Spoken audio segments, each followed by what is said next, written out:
Saya ingin ke Jenderal Andika.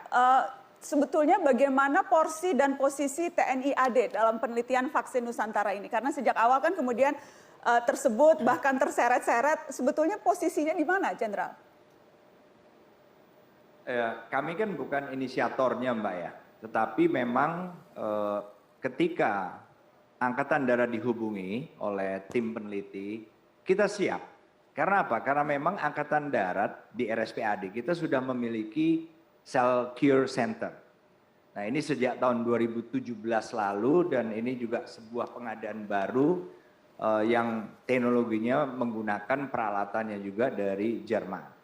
Nah, sehingga kalau dari segi fasilitas kami punya dan dari segi pengalaman pun kami punya, karena memang di Cell Cure Center ini kami memberikan cell-based immunotherapy, baik yang sifatnya activating maupun yang sifatnya suppressing.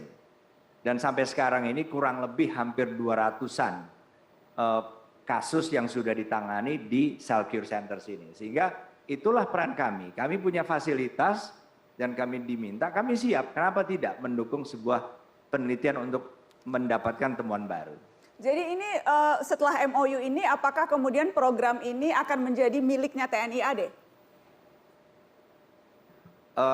Bagi saya ini bukan hanya, kan ini penelitian Mbak ya, jadi ini masih jauh, kami hanya ingin membantu karena kami punya fasilitas tadi, nah sehingga kita mulai step by step deh.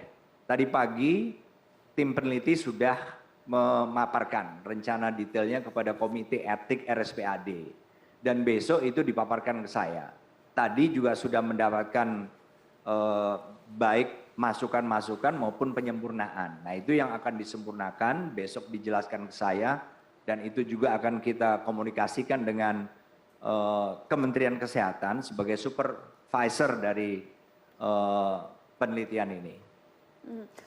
Jenderal, apakah kemudian berarti ini dana penelitian, anggaran ini akan semuanya menjadi tanggung jawab TNI AD atau pembagiannya seperti apa? Waktu kami diminta, saya menyatakan siap. Karena ini kan bukan pertama kali Mbak. Kita sudah juga membantu sebuah penelitian sejak dimulainya pandemi COVID tahun lalu. Dan kalau saya menyatakan siap, sebetulnya kami siap dalam penyediaan anggaran. Tetapi dalam hal ini memang pihak yang di uji klinis fase 1 itu sudah mulai terlibat. Mereka juga menyatakan akan berpartisipasi. Sejauh mana kita akan bicarakan besok pada saat pemaparan kepada saya. Berarti mitra kerja yang sebelumnya memang sudah terlibat dalam proses vaksin ini ada pihak swasta misalnya, kemudian juga ada yang dari Amerika Serikat. Itu mitra-mitra kerja sebutlah Aviata Biomedical. Kemudian PT Rama Emerald Multisukses, itu mitra kerja yang masih akan diajak bersama-sama mengembangkan penelitian ini, Jenderal? Saya tidak mengajak, tetapi saya sudah mengatakan bahwa Angkatan Darat siap, with or without them. Jadi dengan atau tanpa mereka kami siap. Toh ini juga untuk kemanusiaan, menghadapi pandemi ini di dalam negeri, kami siap. Tetapi kalau mereka akan ikut pun ya nggak apa-apa. Toh juga kita tidak ada hubungannya dengan komersialisasi maupun rencana-rencana produksi. Bagian itu, jadi bisa dipastikan ini memang tujuannya bukan untuk komersil atau untuk pengadaan vaksin yang memerlukan anggaran negara, dibisniskan dan sebagainya begitu? Pak Andika? Wah enggak Mbak, enggak sama sekali. Kita enggak, kita memang tupoksinya bukan ke situ, kami hanya membantu penelitian karena kami memang punya fasilitas, kenapa tidak?